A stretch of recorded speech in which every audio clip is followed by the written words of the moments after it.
नमस्कार प्यारे साथियों, आपका अपने चैनल स्टडी पावर पर स्वागत है। तो आज हम पढ़ने जा रहे हैं कि हमारी संसद में कितनी सीटें होती हैं।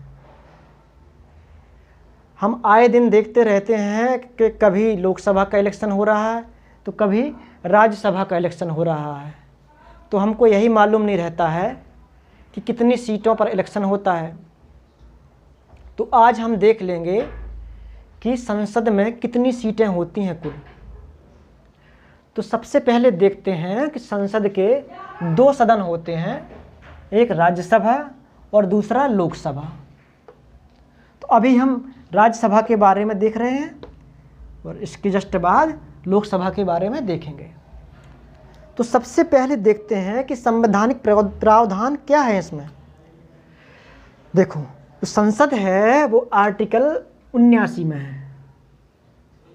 आर्टिकल 79 में क्या है? संसद का वर्णन है।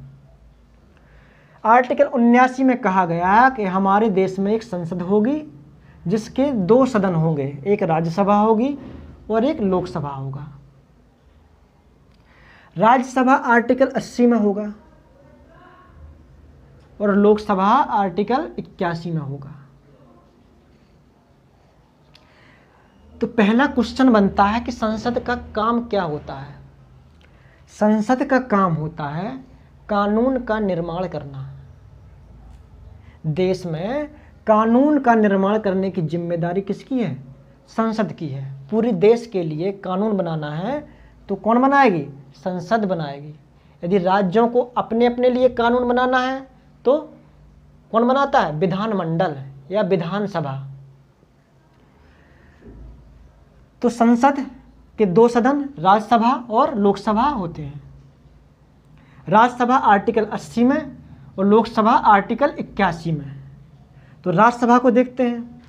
राज्यसभा में अधिकतम सीटें कितनी हैं जो संविधान में दी गई हैं? अधिकतम सीटें इसमें दी गई हैं 250। कितनी? 250 सीट हैं। 250 सीट हैं। तो इसमें कुछ मनोनीत होते हैं और कुछ निर्वाचित होते हैं। मतलब मनोनीत का अर्थ क्या होता है? मनोनीत का अर्थ है जिनका चुनाव नहीं होता है, सीधे राष्ट्रपति साहब उनका नाम मनोनीत कर देते हैं कि आप सांसद बन जाएंगे। देखो, चाहे राज्यसभा से हो चाहे लोकसभा से, जो भी चुन के आएगा या मनोनीत होके आएगा वो सांसद कहलाएगा। क्यों कहलाएगा सांसद? क्योंकि उसे संसद में बैठना है। संसद में कौन बैठते हैं? सांसद बैठते हैं। कौन? सांसद बैठते हैं। तो अधिकतम सीटें कितनी हैं? 250। 250 में 12 लोग क्या होते हैं? मनोनीत होते हैं। कौन करता है मनोनीत? राष्ट्रपति करते हैं। कौन? राष्ट्रपति करते हैं।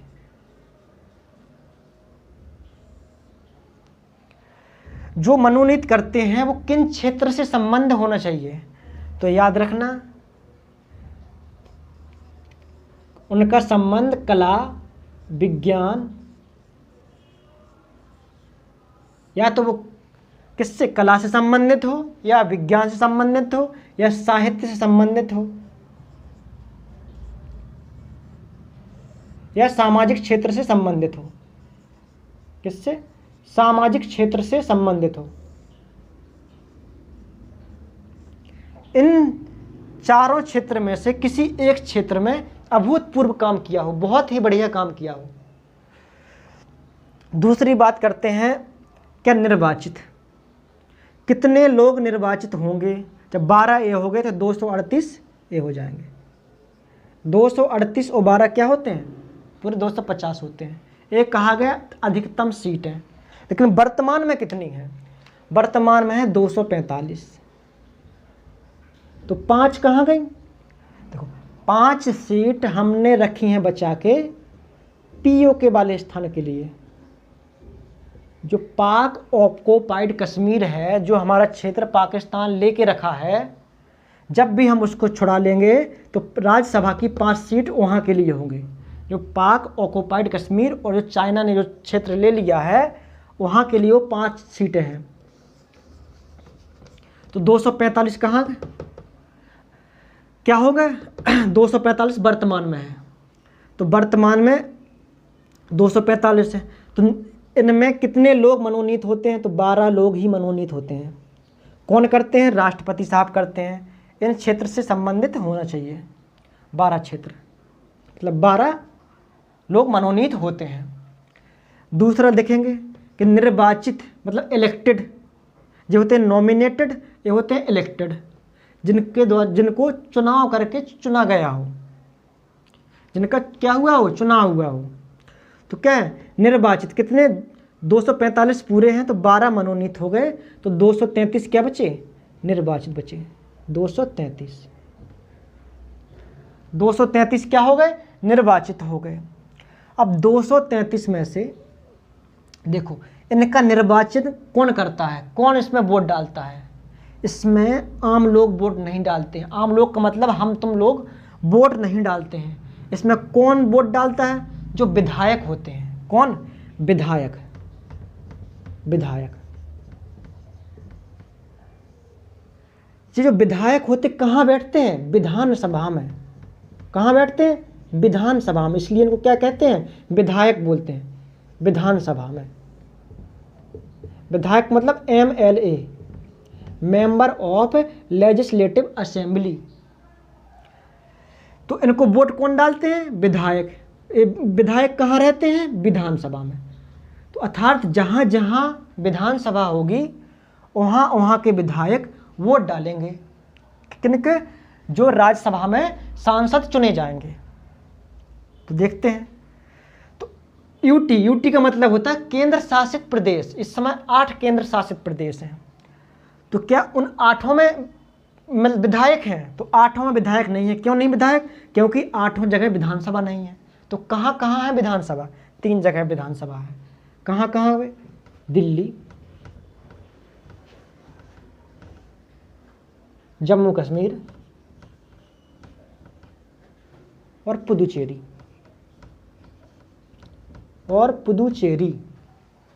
और क्या? और पुदुचेरी। तो दिल्ली में कितनी सीट हैं राज्यसभा की? दिल्ली में राज्यसभा की 3 सीट हैं। और जम्मू कश्मीर में कितनी है? 4 सीट है। और पुदुचेरी में 1 सीट है। इसका मतलब हो गया 4 3 7 1 8। 8 सीट तो आएगी भैया यूटी से। 8 सीट आएगी यूटी से, बाकी राज्यों से आएगी। तो राज्यों से कितनी आएगी? टोटल 233 है। 233 में से राज्य 8 चली गई तो 225 बची। 225 सीट राज्यों से आएगी। अगर पूछा जाए सबसे ज़्यादा किस राज्य से, तो सबसे ज़्यादा आप जानते हैं किससे? उत्तर प्रदेश से। किससे? यूपी से। कितनी सीट आती हैं? 31 सीट। कितनी? 31 सीट। ठीक है। लोकसभा के बारे में देख लेते हैं। लोकसभा आर्टिकल 81 में है। लोकसभा में अधिकतम सीटें कितनी हैं? आर्टिकल 81 में ही कहा गया कि अधिकतम सीटें 552। तो 2 कहाँ गई? 2 सीटें पहले आंग्ल भारतीय समुदाय के लिए, जिसको एंग्लो इंडियन बोलते हैं। क्या? एंग्लो इंडियन या आंग्ल भारतीय, इनके लिए आरक्षित की जाती थी। यदि जैसे इलेक्शन होता था तो यदि आंग्ल भारतीय समुदाय का कोई भी कैंडिडेट नहीं जीत पाता था तो राष्ट्रपति साहब 2 एंग्लो इंडियन को नियुक्त कर दिया करते थे। नॉमिनेट करके नियुक्त कर दिया करते थे। एंग्लो इंडियन कौन कहलाते हैं? एंग्लो इंडियन वो कहलाते हैं जिसके पिता या दादा अंग्रेज हों और उसकी माँ या दादी भारतीय हों। तो उनसे जो बच्चे पैदा हुए हैं वो क्या कहलाते हैं? आंग्ल भारतीय। तो उनको रिप्रेजेंट करने के लिए 2 लोगों का मनोनयन राष्ट्रपति साहब करते थे आर्टिकल 331 के थ्रू। लेकिन 104वां संविधान संशोधन, कौन सा? 104वां संविधान संशोधन 2019 के द्वारा इसको क्या कर दिया गया, समाप्त कर दिया गया। किसको, जो 2 सीटें आरक्षित होती थी लोकसभा में और एक विधानसभा में हुआ करती थी, तो उसको भी क्या कर दिया, खत्म कर दिया। उसको क्या कर दिया, खत्म कर दिया। तो अधिकतम सीट 550 है। तो 550 में कहा गया, आर्टिकल 81 में ही कहा गया कि अधिकतम राज्यों से 530 सीट होंगी और केंद्र शासित प्रदेश, जिसको बोलते हैं यूनियन टेरिटरी, इससे 20 सीट होंगी। तो कभी कभी यही क्वेश्चन पूछ लेता है कि केंद्र शासित प्रदेश से लोकसभा में अधिकतम कितनी सीट हो सकती है, तो क्या बताएंगे, 20 सीट हो सकती हैं। आर्टिकल 81 में ही लिखा है सब चीज़। लेकिन वर्तमान में कितनी है, वर्तमान में 545 सीट है लोकसभा में। बाकी 7 कहाँ गई, तो वहीं जो पीओके वाला क्षेत्र है, जिसे पाकिस्तान ने ले लिया, जो अक्साई चिन्ह वाला क्षेत्र है, जिसे चाइना ने कब्जा कर लिया है, जब भी वो भारत ले लेगा तो उसमें लोकसभा की 7 सीटें पीओके और अक्साई चिन्ह जब भारत ले लेगा तो 7 सीटें उन पर लोकसभा में इलेक्शन होंगे। इसलिए अभी 543 हैं। तो 543 में देख लेते हैं कि राज्यों को कितनी सीट हैं और यूनियन टेरिटरी को अभी कितनी सीट हैं। तो यूनियन टेरिटरी के बारे में देख लेते हैं। सबसे पहले देखो, यूनियन टेरिटरी में 8 राज्य हैं, 8 केंद्र शासित प्रदेश हैं। यूनियन टेरिटरी में 8 केंद्र शासित प्रदेश आते हैं। तो जहाँ ज़्यादा सीट है वहाँ हम देख लेते हैं, जैसे दिल्ली, जम्मू कश्मीर और दादरा नागर हवेली दमन दीव, दोनों को एक कर दिया गया है। तो इसको शॉर्टकट में लिख लेते हैं, दादरा दीव, दादरा और दीव। ठीक है। देखो, दिल्ली में 7 सीट हैं लोकसभा की, लोकसभा के बारे में पढ़ रहे हैं।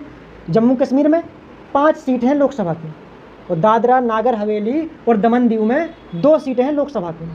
और बाकी जो 3 यूनियन टेरिटरी रह गई हैं उन सब में 1-1 सीट है। तो बाकी में 1-1 सीट, तो 5 रह गई हैं, क्योंकि 8 थी पूरी यूनियन टेरिटरी, 3 हो गई हैं, तो 5 रहेंगी। तो सब में 1-1 सीट, तो 5 सीट यहाँ पे हो गई। तो 5 और 2 7, 7 5 12, 7 19 यूनियन टेरिटरी में पूरी लोकसभा की इस समय 19 सीटें हैं। तो राज्यों में कितनी होंगी, राज्यों में है 543 में से 19 घटा देंगे तो 524।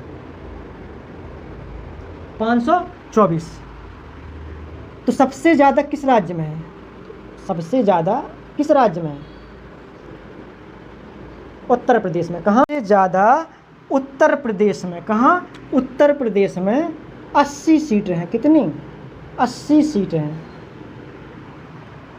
तो उम्मीद है आप समझ गए होंगे कि लोकसभा तथा राज्यसभा में जो सीट है उसका संवैधानिक प्रावधान क्या है, उसके बारे में आप बहुत बढ़िया से जान गए होंगे। तो आप बताएंगे कि आपको वीडियो कैसा लगा है और ज़रूर कमेंट करेंगे, सब्सक्राइब करेंगे, लोगों को शेयर करेंगे और मेंशन करेंगे कि आगे किस टॉपिक पर वीडियो चाहिए। धन्यवाद।